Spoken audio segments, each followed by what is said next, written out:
Welcome to today's episode of Words of the Wise. Today I have Chief Ford from Travelers Rest PD in South Carolina, 26 and a half years in law enforcement. Welcome to the show, Chief Ford. Thank you for being here today. Thank you so much for having me today. It's a pleasure. You're welcome. We were laughing because I asked how many years you've been in law enforcement, and you're like 26 and a half. Can't forget the half. Every day counts, right? Every Every day day. counts. Yeah, I had someone say a joke, and I probably can't do it justice because I'm not very funny as a person, but they said there's only two people who know like their exit date, and it's convicts and police officers. Like they said the moment you start, like exactly like to the minute when that like quote unquote exit date is. So I You thought know, that that's was kind of very fun. that's very interesting too, because I thought I knew my exit date, and yet here I still am. So I'm not done yet. So Yeah, love it. Well, I really appreciate you hopping on here, and I was hoping that maybe you could just start with a little bit of background. I know we have a lot of listeners here that maybe don't know who you are. So, how did you get started? What has your career looked like so far? thank you. Yeah. So my background started when I was finishing up high school and wanted to attend college. Didn't really know what I wanted to do. I kind of thought about different career paths. And then I started thinking, well, what's guaranteed for the future? And one thing was medicine. And I knew I did not want to go to law school, or excuse me, to med school. So I started thinking about, well, crime is probably never going to go away. So maybe I'll study that. So I went to college at Charleston Southern University and studied law and received a degree in criminal justice. And I've been in love with the field ever since. So I got out of college a little early, finished early, and entered the career field as a probation and parole officer. Okay. And spent several years there doing that. I realized that I wanted to try out the other end of the correctional system, not the tail end, but the beginning part of that, and dealing with individuals when they're either victims of crimes or committing crimes. So that led me into the Malden Police Department, and 26 years later, here I am. I love it.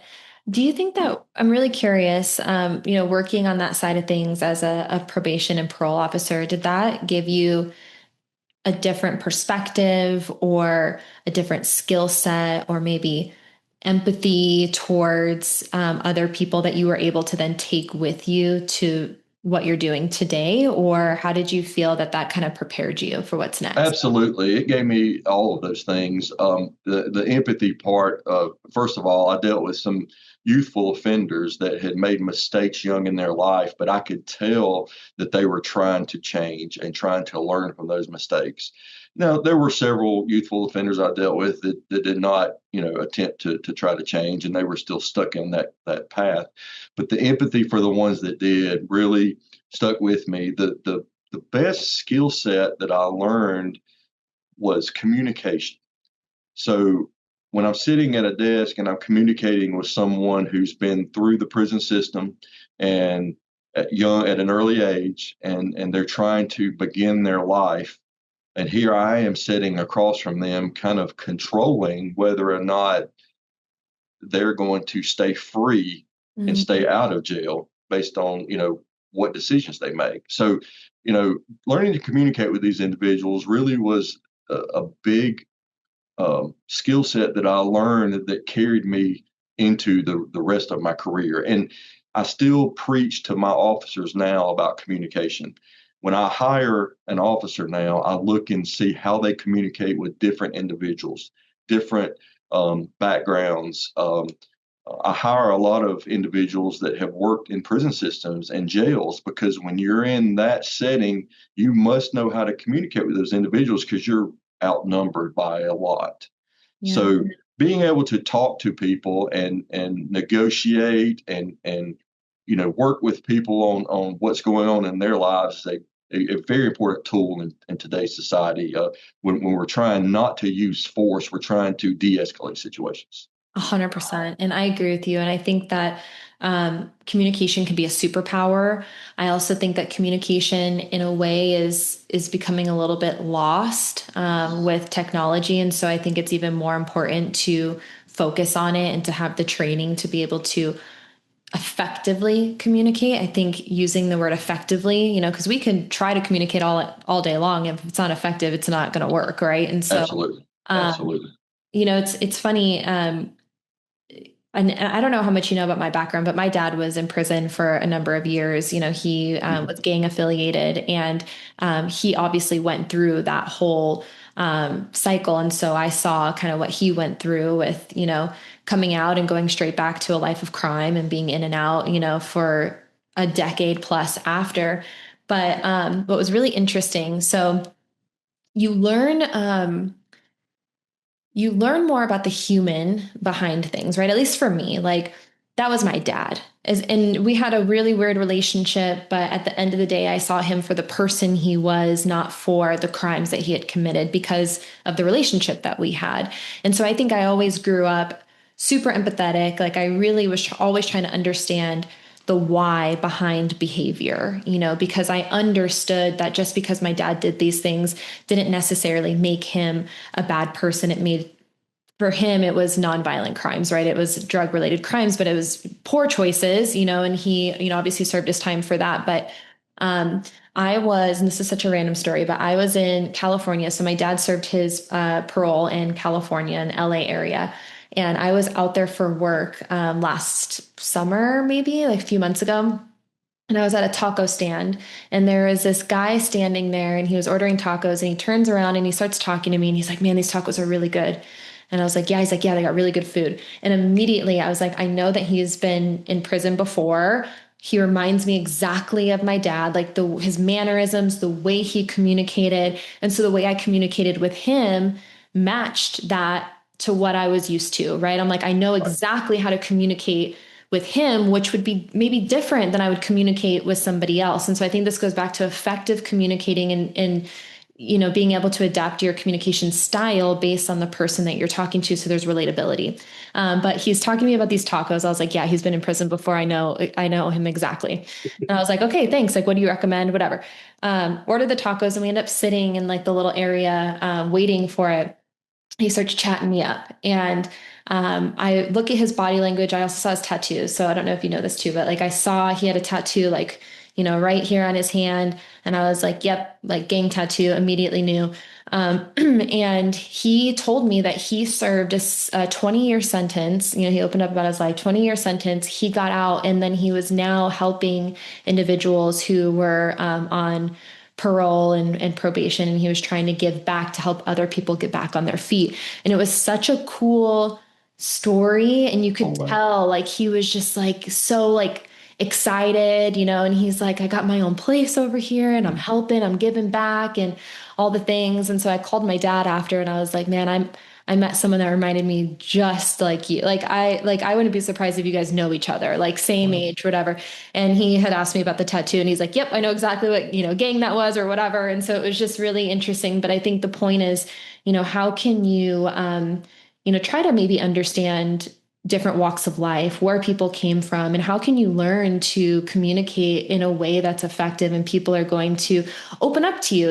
He obviously, because I was communicating with him in the way that I was, felt comfortable enough to start sharing things about what he had going on, which I thought was really cool. So Yeah, wonderful right story. Well, and, here. and and I bet he felt the empathy in a way from you because he could kind of feel that you had some sort of connection there, and he opened up. That's a wonderful story. Those are the stories that, me personally, if I have three or four of those for my career, I felt like I've done great. I ran into one of my parolees at the gas station the other day, 20 years after I was his parole officer, and he's not in prison. He's taking care of his family, and he's doing well. And it's just a wonderful thing. And I can have a conversation with him now as an acquaintance or a friend, and he knew I was trying to help him then.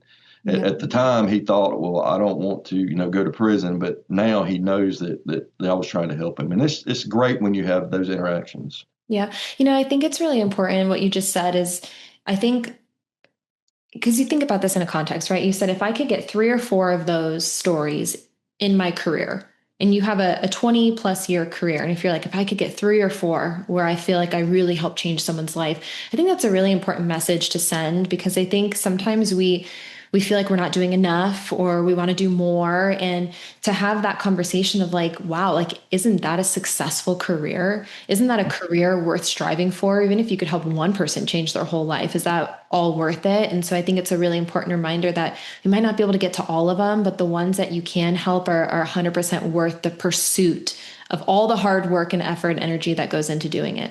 Absolutely. I agree. I agree wholeheartedly. Absolutely. So you entered into the law enforcement profession. Now you're chief of police.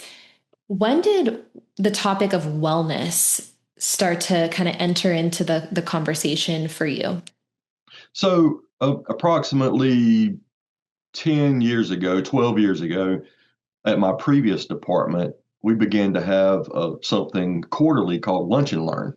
Hmm. And I guess the insurance company met with our human resources department, and they decided to put on this educational session and provide lunch for the employees of the city, and try to get the employees to understand and their personal health, their personal wellness, mental health, lots of different topics we talked about. We had nurses and doctors from the local hospital come in and talk about heart health. We had individuals come in and talk about exercise, all the things that sometimes we neglect when we get busy in life. And so about 12 years ago, that kind of entered, and I was a part of that, and I attended, but I really didn't make any decisions on my own at the time. I kind of went for the lunch, listened, and said, yeah, I need to really do something, and said, well, and then I got busy with life again and got busy with the career. And when I came to Travelers Rest as the police chief, I brought that idea with me and spoke with the city administrator here, and we decided to try to do something proactively to help individuals. And you don't know this, and a lot of people don't know this now. I am currently down 50 pounds from where I was about 8 months ago. Wow. Um, and I'm still not exercising enough, and I still want to do more. And we'll get to that later about mistakes that I've made, and maybe advice for others. But when I brought that idea here and we talked about that, I thought it was something that we need to address with the younger officers now before they got too busy and neglected like I did for years. Yeah. So that's kind of the path we took, and we look at mental health. We provide um, a safe way, an anonymous way for officers to get their mental health checked. Alcoholism, drug use or addiction, um, marital problems, problems with children, their own kids, family issues. You name it. We have that in um, a web-based package, so they can go in anonymously and they can check themselves. And then if they feel the need to ask for help, then it's there for them. So getting started that many years ago, I never thought we would get to where we are now, and I absolutely love where we're at and the direction we're going. Yeah, thank you. I really like the messaging of we're being proactive. We don't have to give you resources because you're broken. Like we can get in front of those things. And of course, like if there are times where you have an injury or, you have a mental health crisis, we got you too. There's reactionary things as well. And also using those to be proactive for the future. But, I've had conversations before with a lot of the younger guys and girls in your profession. And, they're always like, yeah, like I don't have to deal with it right now because I feel good, like I'm good, I'm fine. Like that's a problem for later. And so to have the message of like, no, like we're going to do it now before all the things, before the stresses of life, before you start to feel like you've gained weight, before you have an injury. And I think that if we can continue to have that messaging of proactive and preventative, then we can set the foundation for long-term success. But I do think that, and I've said this so many times on the podcast because I truly believe it, I think that like a lot of times as humans, we don't want to deal with the problem until there's a problem. Right. So for you guys as leadership to say, nope, we're going to do it now and we're going to be as proactive as possible, I think is a great message. Um, you said that now you guys are doing what's called a monthly Thrive meeting. Yes. Yes. Okay. Is this similar as the Lunch and Learn, or what does that look like? It is. It's Okay. very. It's almost the exact same. We actually do it at breakfast time and provide a somewhat healthy breakfast option.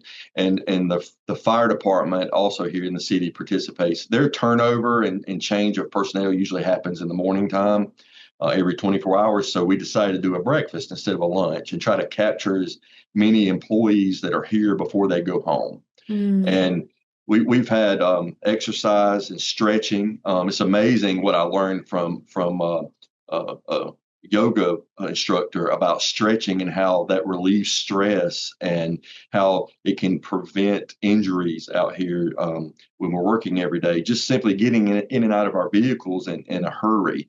So though the things that we learn at these Thrive meetings can teach these younger officers to prevent injuries in the future.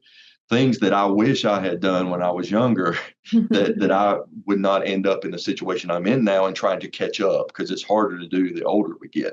I Yeah. think capturing their attention in their mid 20s when officers think they're invincible, because we all think in our 20s that we're invincible and that we're fine and everything's good. What we do in addition to that is we actually have a budget set aside, a budget line where we offer yearly physicals paid for by the police department. You don't even have to use your own insurance for that. And That's- we encourage officers to go. Now, before I came here, those physicals caught 3 male officers with certain types of cancer early on before they even knew it. So these are things that we're trying to get the younger generation. Let's utilize this and let's get in front of these things before we find out too late. And so I have to give props to the previous chief here for implementing that before I came and he retired. So yeah, that's I great. think this city is doing a lot of great things. Yes. That's great. Yeah, you had mentioned earlier, you said that um, you didn't think that, or you didn't realize that you would come this far in the last 10 years when it comes to wellness. And I agree with you. I think that, you know, I was just telling the story the other day, and this was not malicious. This was meant to, like, I think this particular leader was trying to like help me out, like trying to set expectations. But I remember almost 9 years ago when I started in this wellness space, I had leadership come up to me and they're like, "Hey, just so you know, like, just so you're aware, like, cops don't do this. Yeah. This is not going to be a part of our culture. It never has been. It never will be. Like, so kind of like don't get your hopes up. Like, but if you want to volunteer and you want to do it for free, like, we won't say no, like that, and you can come and you can volunteer. And from where the mentality was even just 8, 9 years ago to where it is now, and having these conversations and showing all of these things that have been implemented since then and now are a part of the culture and are a part of the conversation, I think is great. I really like how you present this meeting, the monthly Thrive meeting. What is your definition of thriving? What does it mean to thrive? It means the first word that comes to mind is excelling. I Mm. want to excel. I want to thrive in life. I want to excel in life. I want to excel with my wellness, my physical, my mental, my emotional wellness. So many of these things I didn't think about in my mid 20s. And when you talk about officers getting burned out from the job, or I think we can avoid burnout. We can avoid it if we address these issues early on and give options and resources early on to the officers so we avoid them burning out. The career shouldn't be a downer. It shouldn't bring you down. It shouldn't make you negative. We all have an aspect of that to where we're very skeptical and pessimistic and non-trusting of individuals in society because of who we deal with. But we all need to understand, if we attack this early and give options early to the younger generation, then maybe they won't suffer the same burnout that we did in those they will excel and thrive like we're trying to preach in that monthly meeting. So Yeah. And I don't know if you agree with this, but I think everyone deep down really wants to thrive. I've never met anyone who's like, yeah, I just want to fail. Like I don't want to excel. I just want, like I think everyone wants that deep down, and I think the way that we present things is really important. And I think if you present it in that way of like, hey, I want you to succeed. And I think historically the conversation was always, how can we just survive? But for you to be like, no, we're raising the bar on that. We're like, yes, of course we want you to survive. That is a given. Like we want you to survive this career, but we want you to also thrive in this career. And that is raising the bar of expectation as to what you can accomplish. You can get through this career and you can have your health intact. You can excel in this career and then you can get to retirement and also have your health intact and also excel in retirement. And so I really like the way you present that. I think it's a really strong presentation. yeah, I think it's very important nowadays, especially when people leave this profession soon. After 4 or 5 years, they leave and they can't. I fear that we have failed some of those individuals, and so I feel that we need to do better a, a police and a law enforcement group nationwide to do that to help each other. Yeah. You told me when we talked offline that you think that there are three ways to lead. What are those three ways? So I believe in leading from the front, leading from the middle, and leading from the back. So the way I approached here when I came to this police department is I came in and the first thing that I heard was the new chief is here, and someone made a comment to another officer saying, "Well, he's not my chief." So, and I knew right then you cannot come in acting like you know everything and you've already arrived. So I started thinking, well, what's my approach? Well, I'm going to come in, I'm going to listen. I'm going to listen to who works here. These are the individuals that make this department up. They're here. I'm joining them. So I need to learn from them how things work, and then make an assessment on how we can get better. So at that, I believe that's leading from behind. You step back and you look at everyone and you take their input and you work together as a group, as a team. Being the police chief just doesn't mean that I get to make all the decisions, because I'm sure lots of police chiefs would agree out there that that's not always fun making the decisions. Sometimes they're hard. So leading from the back, I believe in certain situations there are officers that have a skill set, they have intelligence, they know what to do, and I don't need to tell them what to do. I just need to support them. And I think leading from the back is part of that. Now there are times that you lead from the front, and that's when you step out in front and say, "I am here for you guys. I'm going to lead us in the direction we're going, and whatever you need, you come to me and I'll get it for you." I made a comment to city council before I was hired that I understand budgeting and I understand there's a certain amount of money and we have to follow that, but I would not compromise the safety of my officers. If I need something for their safety, I'm going to spend the money and worry about it later. And they didn't disagree with me. They respected me for saying that, and my officers respected me for saying that. And I've always stuck by that. And we've done well. We've done well with the budget, and we've gotten a lot of things that other departments don't have. My officers currently wear hard body armor now, not soft body armor, but the plates. So we're protected against rifle rounds. I think we're the second agency in the state of South Carolina to go full time, all officers and plate carriers.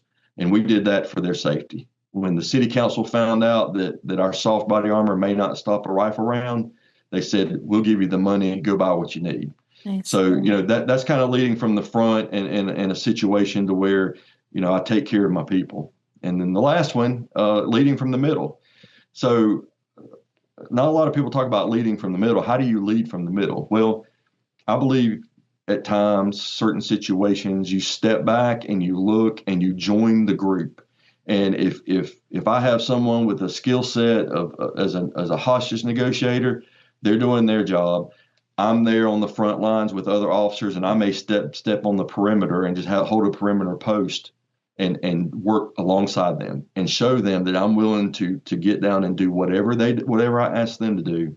Whatever, I'm a police officer too. Chief means nothing when we're all out there trying to solve a problem.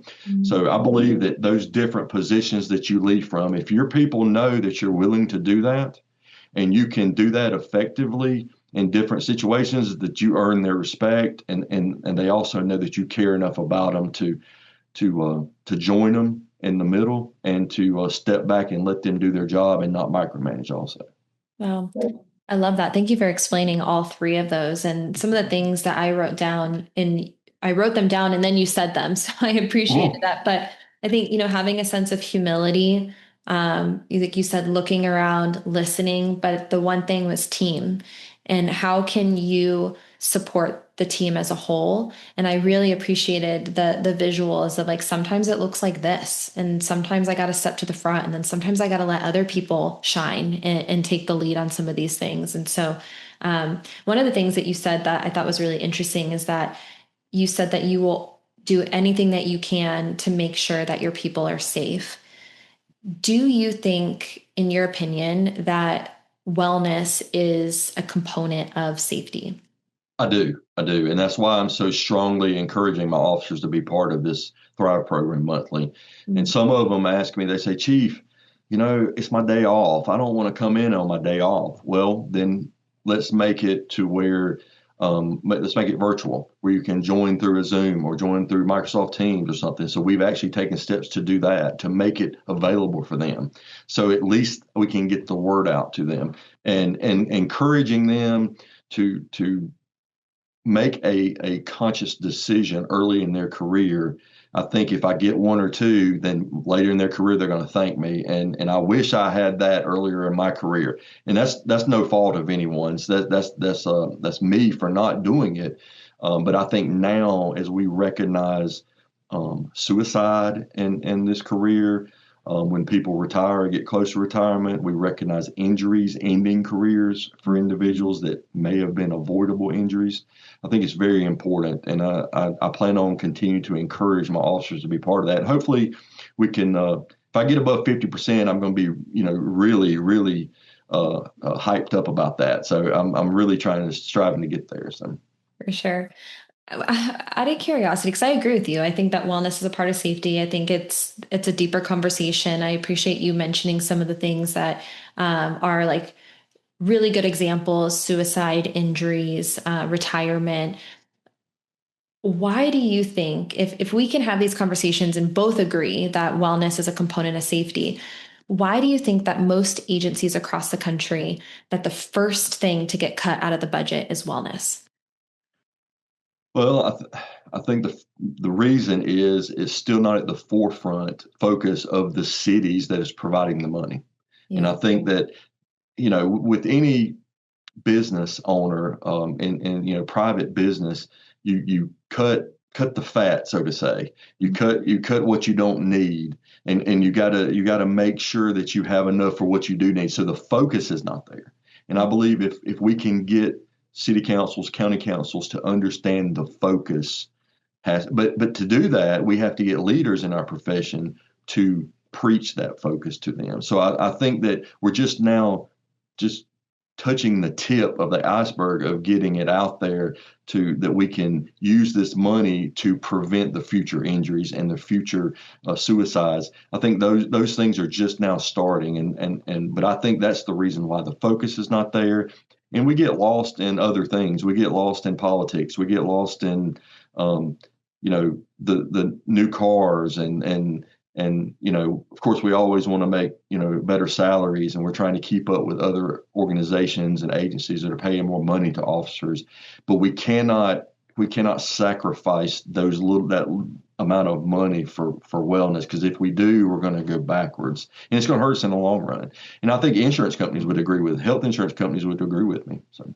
100%. Yeah. And I mean, we have a lot of leadership who listen to this podcast, and I can just visually see them all shaking their head in agreement to that. And so my hope is that through these conversations and leaders like yourself who continue the conversation of why it's important, and what are the things that we can do to be proactive and preventative, then hopefully that prioritization and that focus will start to spread, and it'll become something that is a have to have, not a nice to have. And I think right now, a lot of people are looking at wellness as a nice to have, not a have to have. And so hopefully these conversations will be kind of that turning point. I think it'll take a little bit of time though, because I think you're right. I think we're early, but I appreciate you pushing for it and really explaining the why behind it, and that you have a supportive community that's, in agreement that you guys need these things. Yes, absolutely. As a leader, how do you step back and take care of yourself? so, so that's a very, very good question.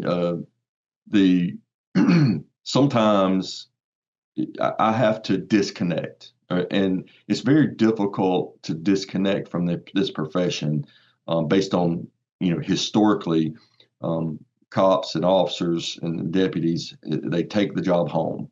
They don't forget the job. It's very important that you have an outlet. You have to disconnect somehow and do something else. Some of my younger officers, they work out at the gym together, and that's their disconnect, and they love that, and I love that they love that.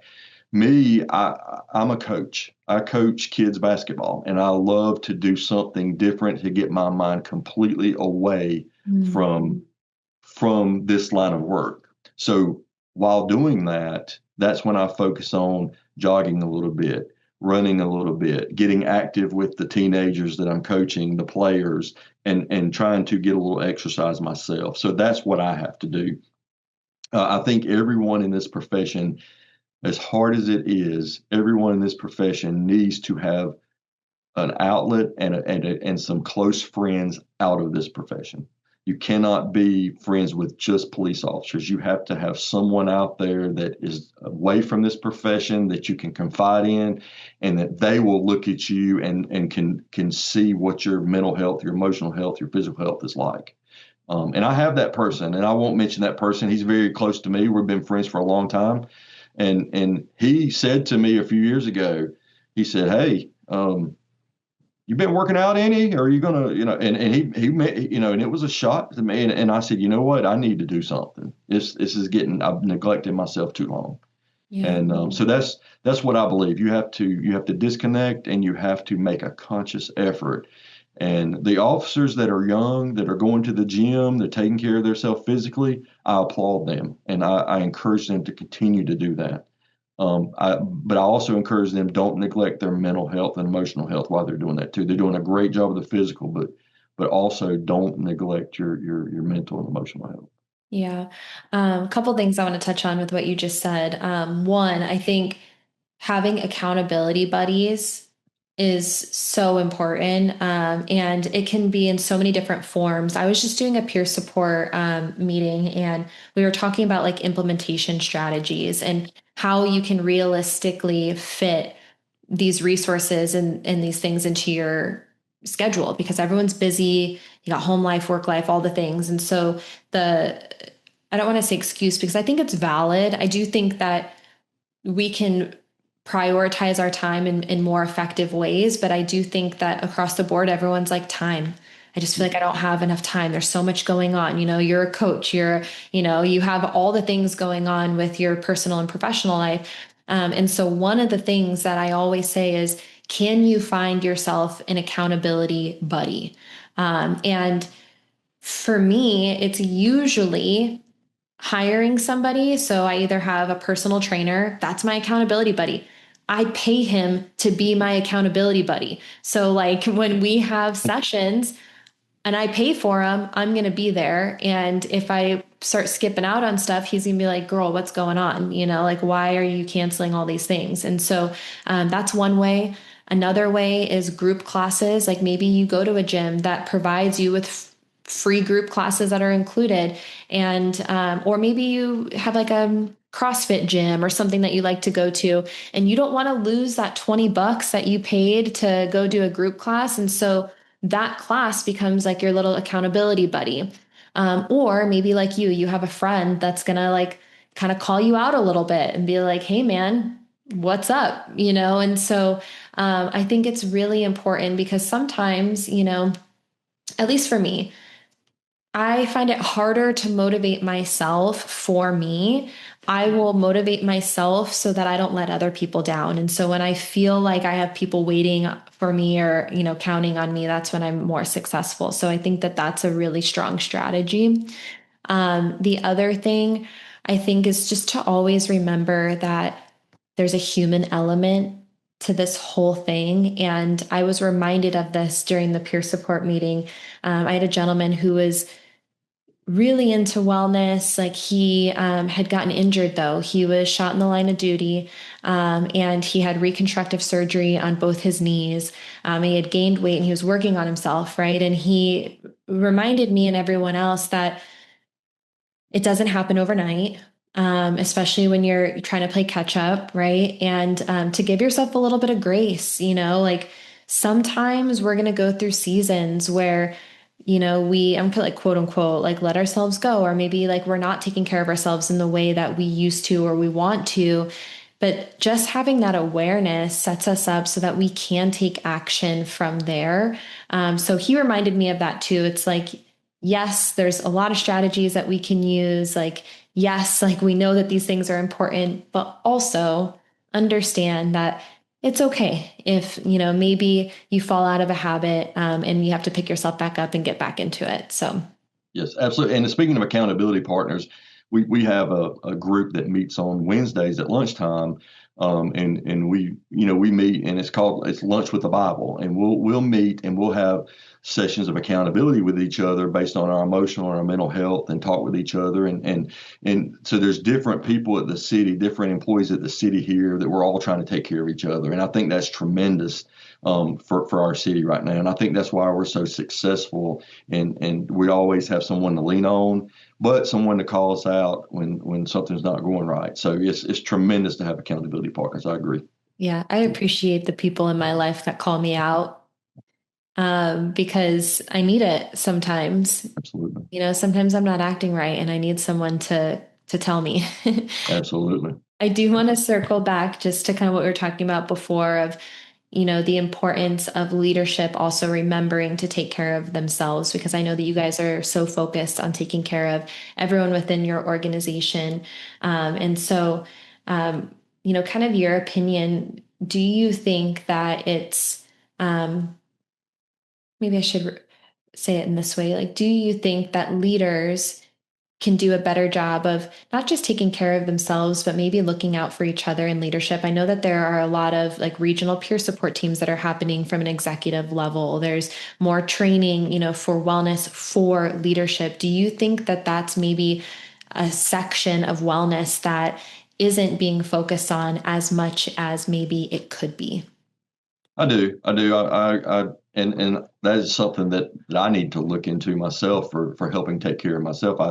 I had an officer one time that was having some issues with the job, and needed to talk with someone. I sat with that officer. We called a psychologist, got on the phone, and assisted that person. And then I stepped back and I thought about myself, and I said, I need to look at myself and see, have I neglected my own self. And I think as leaders, we get so caught up in making sure that we keep our employees happy as much as we can. We keep them, safe. We keep them healthy. That we forget ourselves. And when I go home, my spouse will tell me, my wife will tell me if something is not right. And she'll call me out too, which I'm very appreciative of. Because when she calls me out, then that puts me in check on myself that, hey, I need to step back here and take care of myself. I think that leaders try so hard to take care of others that we neglect ourselves. And it's interesting you say that. I received an email a few weeks ago from an organization here in upstate South Carolina that is holding a peer support group in March, for only police chiefs to get together to talk to each other through and kind of lean on each other and hold each other accountable. And I looked at that and I said, I don't know if I have enough time to go to that. And that's exactly what I'm trying to preach against and Mm. to teach against, to that we need to take the time and do that. So, that's very interesting you bring that up. So that's got me to circle back in my mind that, I need to take the time and do that and take care of myself. So I do think we neglect that too often. Yeah, maybe there's a little bit of synchronicity that's happening right now with that. Absolutely. Absolutely. Yeah, absolutely. For the future generation, the younger men and women who are entering into this career today, what words of wisdom would you share with them that could help them to thrive in their career? So, I thought about this, if there's one thing I can say is, please do not get lost in the career and neglect yourself in many different ways. And this, we've talked about some of those today. One being physically, it's easy to gain weight. It's easy to not work out and to get weak and to lose strength, and then it will hurt you in the future. It's easy to not eat right. We need to eat healthier as an individual, as a country. We need to eat healthier. We need to take care of our families just as much as we take care of the people that work and the victims that we work for. Um, Mhm. the divorce rate in law enforcement is higher than most other fields. And I heard some figures that maybe 75% at one time was the divorce rate. And we need to take care of our families and work on that as much as we do the job. If we want to succeed on the job, um, we have to also succeed in our personal life and take care of each other. So I would give the advice. I failed when I was younger, and my advice to the younger generation would be: please focus on yourself. Have a good work-life balance. Don't think that you have to work too much. You need to spend time with your family, with your friends, with your loved ones. You need to take care of yourself physically, mentally, emotionally. Um, those are things that I've just neglected for 20 years, and now I'm trying to catch up, and it's not easy now.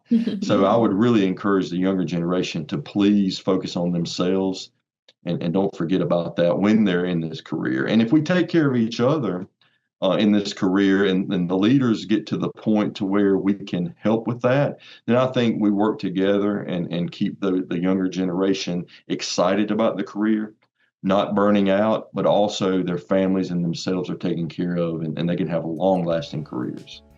Absolutely. Thank you, Chief Ford. I really appreciate your time and coming on here today. Yes, thank you so much. Of course.